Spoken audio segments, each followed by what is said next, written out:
এই যে দেখা যায় পিছনে লেকটা দেখা যাচ্ছে। এবার ছবির মতো সুন্দর শহরটা, একদম পরিষ্কার পরিচ্ছন্ন। একটা টিস্যু পেপার কেন, একটা ময়লা কোথাও দেখছি না। পুরো সুইজারল্যান্ডে এরকম, আমি কোথাও কোনো ময়লা দেখি নাই, really clean.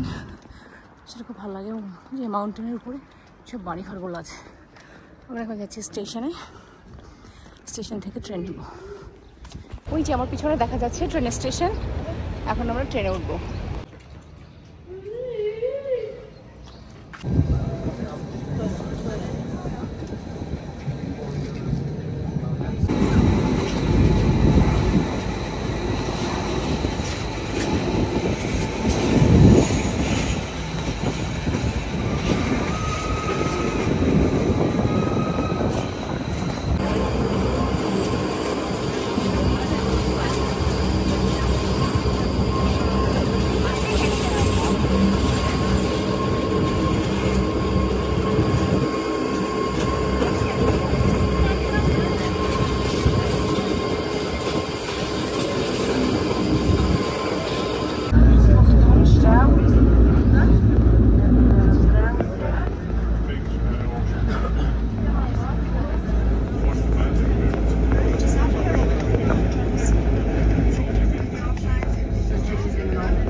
Zo, dit is het vadermarkt.